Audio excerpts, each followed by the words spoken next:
programme vous est offert par Illico Cash.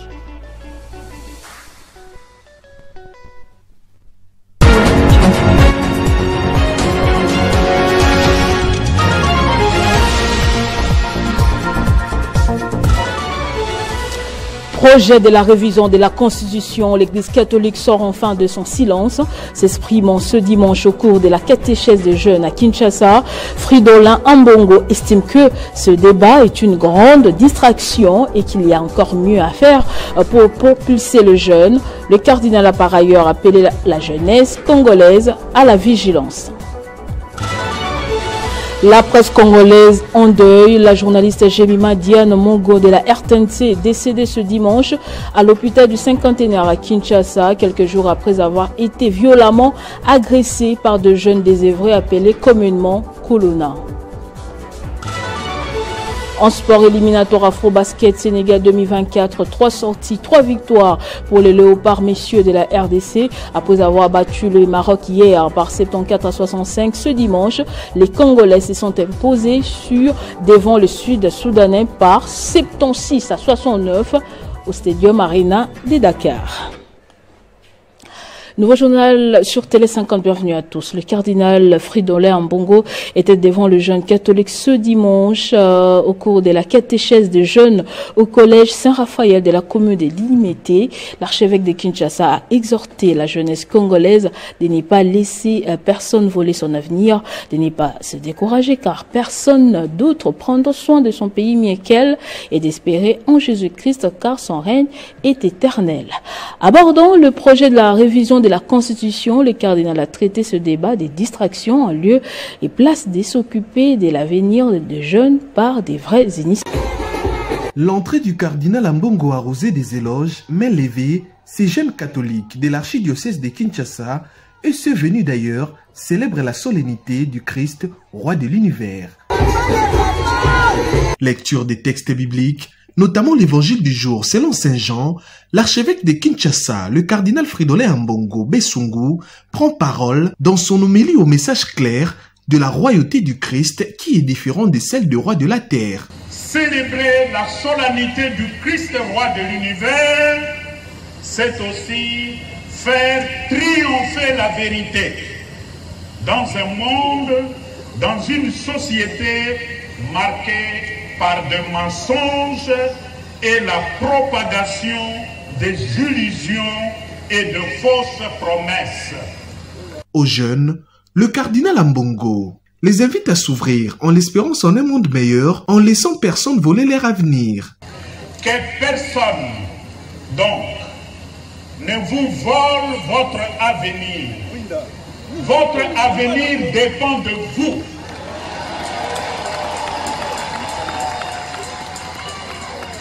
Ne laissez à personne détruire et anéantir votre espérance d'un avenir meilleur. En outre, il s'inquiète de la réalité actuelle de la jeunesse, pointant du doigt les dirigeants d'être focus sur l'opportunité ou pas du changement de la Constitution, en lieu et place de s'occuper de la jeunesse et de se soucier d'elle avec de vraies initiatives. La réalité de la jeunesse dans notre pays, dans notre ville de Kinshasa, tout porte à croire que la jeunesse congolaise en général et quinoise en particulier est sacrifiée. Comment dans un pays passer autant de temps et d'énergie et même dépenser de l'argent à parler de changement constitutionnel au lieu et place de s'occuper de cette jeunesse abandonnée. Changement constitutionnel qui va nous donner un avenir après la fin de nos études,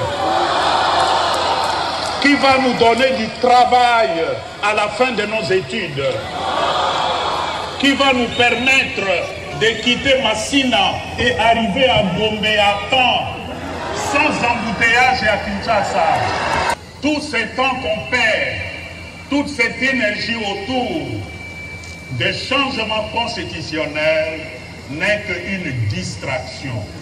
Il invite donc les jeunes à tourner leur regard vers le Christ, roi de l'univers, qui rassemble les enfants de Dieu au lieu de les diviser et de ne pas se laisser tromper ni céder aux fausses promesses.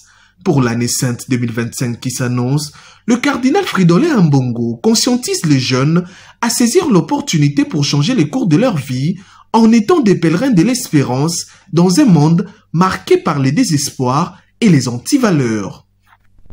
Et puis la première ministre est en visite officielle à Bunia, en Ituri, accompagnée de quelques membres de son gouvernement, des députés, des sénateurs. Judith Soumino est allée évaluer l'état de siège instauré dans cette province. Arrivée samedi, elle a été accueillie avec ferveur par un peuple enthousiaste, ce qui démontre toute l'importance de cette mission. Dès son arrivée à l'aéroport national de Bunia, la première ministre a été accueillie par une foule en liesse, des Ituriens de tous bords se rassemblant pour exprimer leur soutien.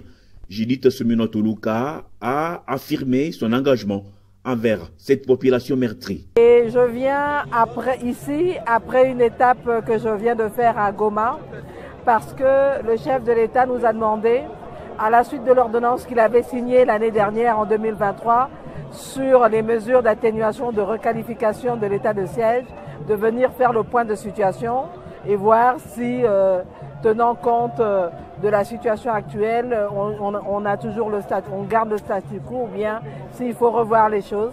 Donc c'est pour ça que je suis venu. La chef du gouvernement a annoncé qu'un processus d'analyse des forces et des faiblesses de l'administration militaire serait entrepris, intégrant la voix des forces vives de l'Ituri dans les discussions. Ces bilans mettent en avant les résultats positifs, notamment la neutralisation du groupe armé terroriste Codeco grâce à la gouvernance militaire, ce qui contribue à un climat de sécurité ressenti par la population. De plus, Judith Soumino a souligné des grands progrès visibles en termes d'infrastructures routières et d'autres bâtiments publics construits grâce à l'état de siège. La reprise des activités économiques est également un point fort avec de nombreux citoyens témoignant de leur sentiment de sécurité renforcé. Après une réunion constructive avec Johnny Luboya, gouverneur militaire de la province, Judith Soumino Tuluka a réitéré sa promesse de transparence et de collaboration lors de la clôture de sa mission. Ce rapport, qui sera soumis au président Félix-Antoine Tshisekedi Tshilombo, comprendra des recommandations précises appelées à assouplir les mesures fiscales et à renforcer davantage la sécurité dans la province. Et toujours dans l'est du pays, le ministre de la Justice, Constant Mutamba, a effectué samedi une visite d'inspection au centre pénitentiaire de Munzenze pour s'enquérir des conditions de vie des détenus. Saisissant l'occasion, le responsable de la prison a présenté les réalités de cette maison carcérale, plaidant pour une amélioration des conditions de travail du personnel. En mission à Goma pour évaluer l'état des sièges, le ministre de la Justice a visité ce samedi 23 novembre 2024 la prison centrale de Munzenze, une occasion pour échanger avec les responsables, les détenus et inspecteurs et inspecter les installations de cette maison pénitentiaire. Saisissant l'occasion, le responsable de la prison a présenté les réalités de cette maison carcérale, plaidant pour une amélioration des conditions de travail du personnel et des conditions de vie des détenus.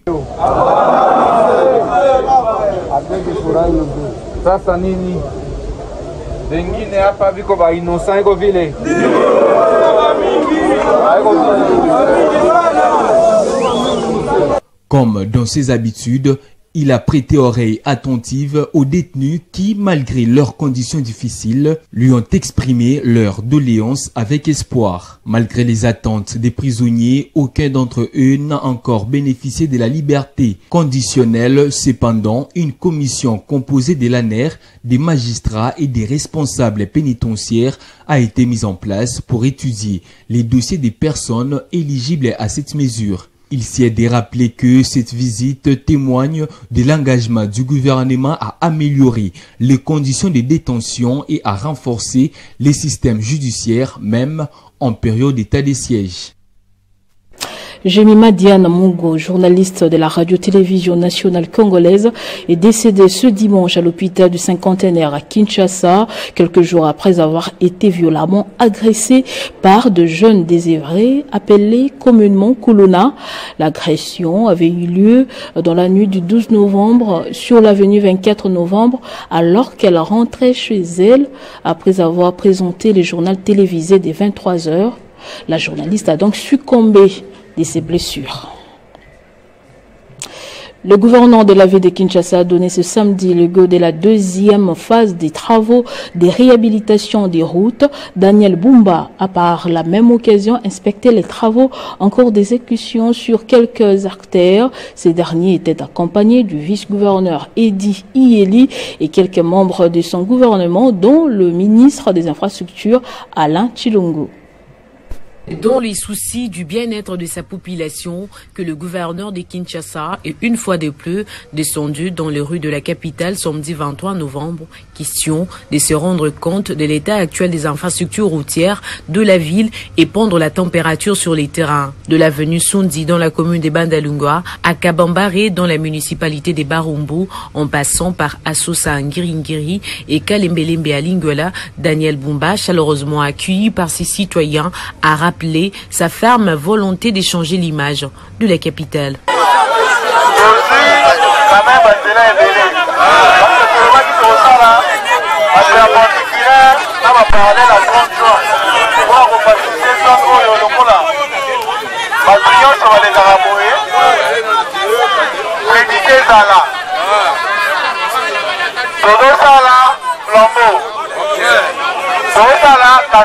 Merci.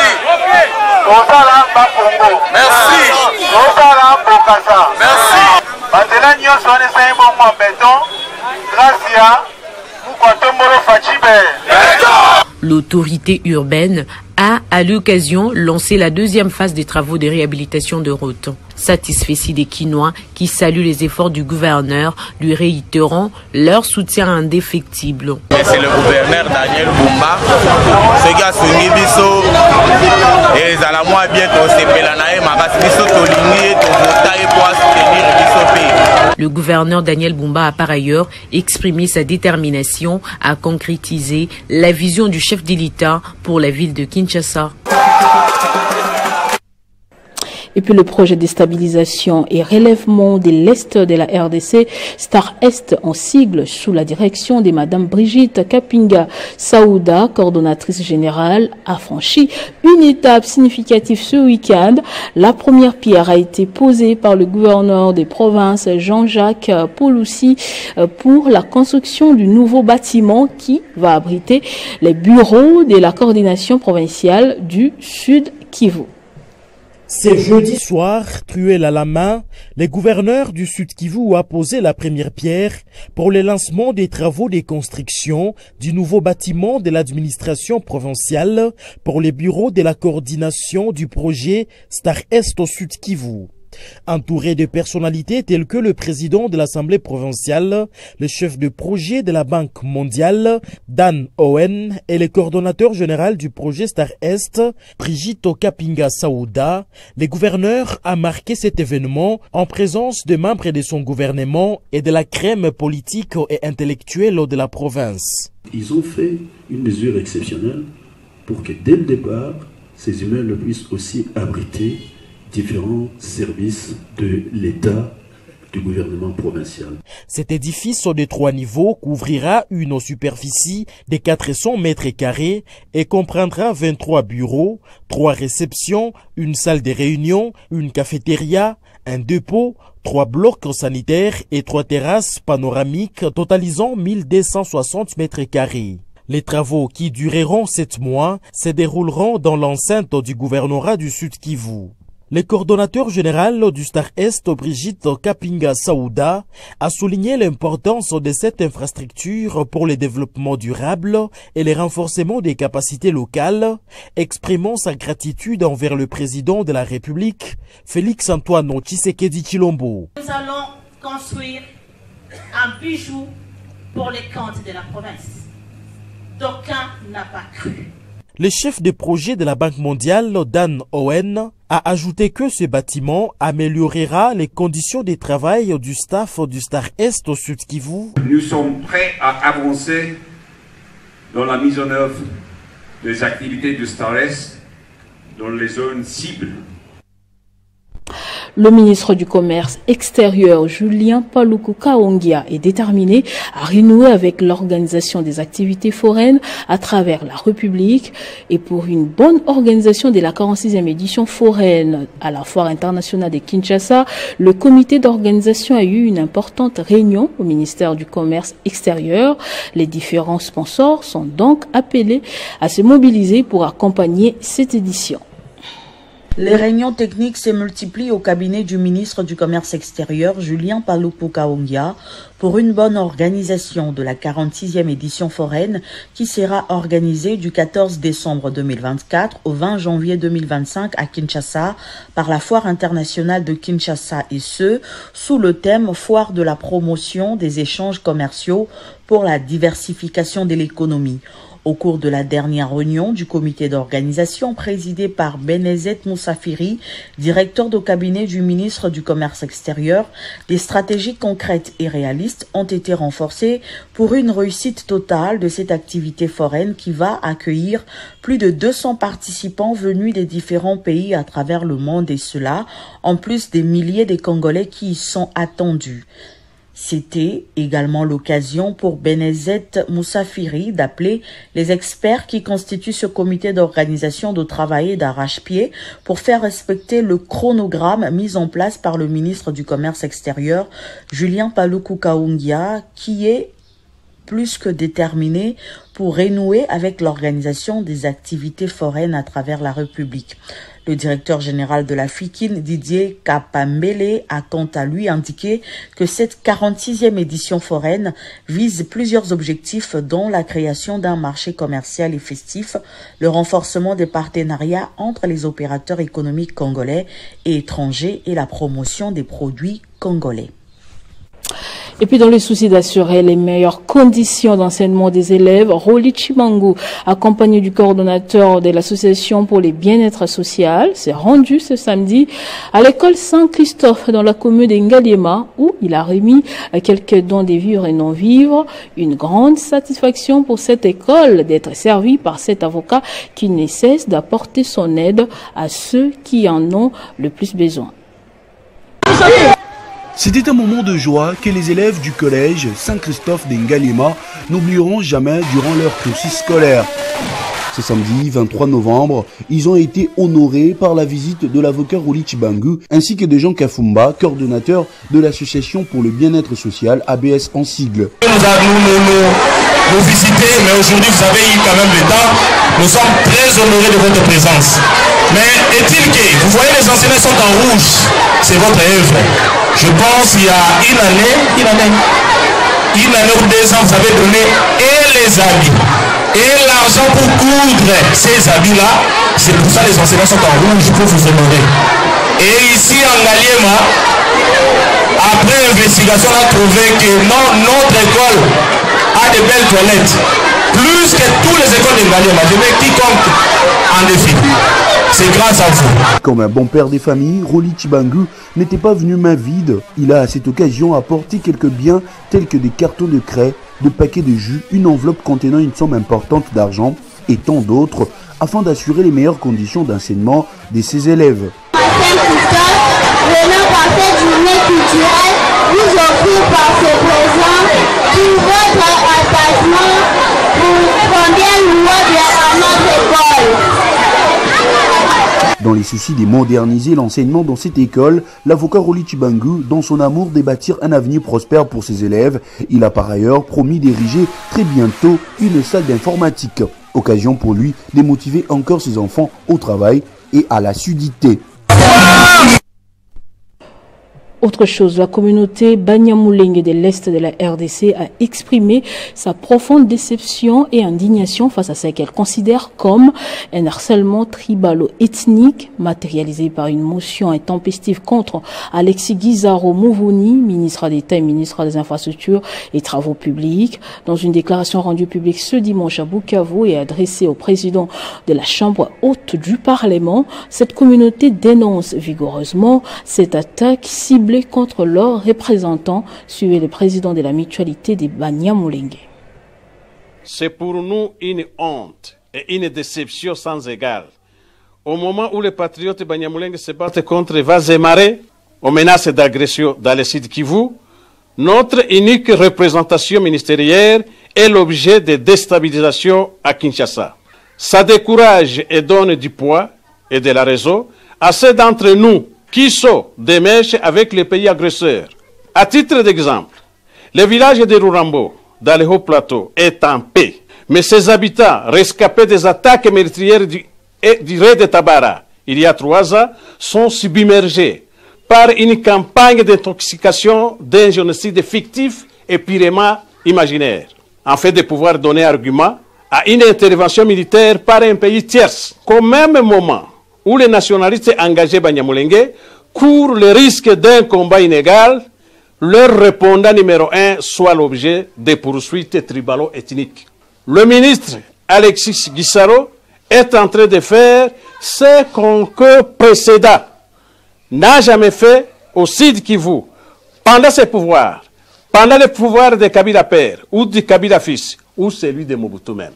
Des chantiers sont en construction à Uvira, de la frontière burundaise jusqu'au port de Kalundu. La route nationale 5 avance à pas de géant. La route Nyangezi est asphaltée pour la première fois depuis son existence, remontant de l'époque coloniale. La route nationale numéro 2, même chose. Honorable Monsieur le Président de l'Assemblée nationale, dites à ceux qui cherchent à déstabiliser le gouvernement, les institutions et les pouvoirs de son Excellence, Monsieur le Président Félix Antoine Tshisekedi Tshilombo, de fouiller ailleurs. Le ministre Alexis Guizaro Mouvouni n'est pas le pire des ministres, en République démocratique du Congo. Bien au contraire. Il fait ses preuves dignes d'un ministre engagé et royal. Sa faute pour les tribalo égoïstes, la haine plaît les têtes, serait simplement sa figure toutie parmi des centaines de Bantous. Place au sport à présent avec la balle au panier. On va s'intéresser aux éliminatoires Afro-Basket Sénégal 2024. Une belle opération qui effectue les Léopards de la RDC au Sénégal. 3 victoires, 3 sorties pour ces Léopards messieurs après avoir battu le Maroc hier par 74 à 76. Ce dimanche, les Congolais se sont imposés devant le Sud-Soudanais par 76 à 69 au Stadium Arena de Dakar. On rappelle que lors de la première journée, la RDC avait battu les Mali. Et ce journal est terminé. Place au rappel des titres. Projet de la révision de la Constitution, l'Église catholique sort enfin de son silence. S'exprimant ce dimanche au cours de la catéchèse de jeunes à Kinshasa, Fridolin Ambongo estime que ce débat est une grande distraction et qu'il y a encore mieux à faire pour propulser le jeune. Le cardinal a par ailleurs appelé la jeunesse congolaise à la vigilance. La presse congolaise est en deuil. La journaliste Jemima Diane Mogo de la RTNC est décédée ce dimanche à l'hôpital du cinquantenaire de Kinshasa, quelques jours après être violemment agressée par de jeunes désœuvrés communément appelés Kuluna. La journaliste a donc succombé de ses blessures. En sport, éliminatoire Afro-Basket Sénégal 2024, 3 sorties, 3 victoires pour les Léopards messieurs de la RDC après avoir battu le Maroc hier par 74 à 65. Ce dimanche, les Congolais se sont imposés devant le Sud-Soudanais par 76 à 69 au Stadium Arena de Dakar. Merci de nous avoir suivis de partout. L'information reste en continu et en temps réel sur votre télévision.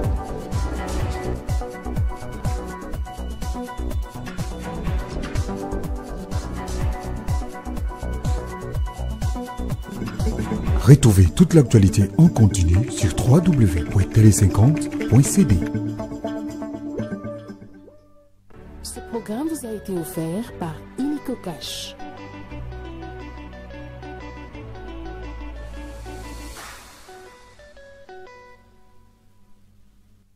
La Caisse nationale de sécurité sociale des agents publics de l'État SENSAP porte à la connaissance des rentiers bénéficiaires des pensions des réversions que l'opération annuelle de contrôle de maintien des droits, contrôle des pièces est prolongée pour la période allant du 1er au 30 novembre 2024 sur toute l'étendue du territoire national. À cet effet, ils sont conviés à se présenter aux différents guichets de la SENSAP munis des documents ci-après. Attestation de veuvage délivrée au cours des 3 derniers mois pour les conjoints survivants. Attestation de fréquentation scolaire ou académique de l'année en cours pour les orphelins ayant 18 ans d'âge révolu. Pièce d'identité valide ou attestation de naissance des bénéficiaires de la rente. Les rentiers vivant à l'étranger sont tenus d'envoyer tous les documents cités ci-haut, en plus du certificat de vie à l'adresse électronique ci-après. serviceclient@sensap.cd à défaut de les faire parvenir en physique sous pli fermé durant la même période de contrôle. Les jours ouvrables de 7h30 à 13h30, les jours ouvrables de 7h30 à 13h juste et de 14h juste à 16h30. À l'agence de Kinshasa de la SENSAP 6 L4, deuxième étage, bâtiment administratif de la fonction publique Kinshasa-Gombe. À l'agence du siège de la SENSAP 6 numéro 473, boulevard Lumumba, Petit Boulevard, 8e rue, quartier résidentiel, commune de Limete. À l'agence de Lubumbashi de la SENSAP, 6 numéro 15, avenue du Parc, au quartier Makomeno, dans la commune de Lubumbashi. Référence en face du terrain Kilima de la GECAMINE. Notez bien, conformément à l'arrêt ministériel numéro 049-BP.mine.FP-ME-ISP-JPL-2023 du 5 mai 2023 fixant les modalités d'octroi des prestations dans le cadre du régime de sécurité sociale géré par la SENSAP.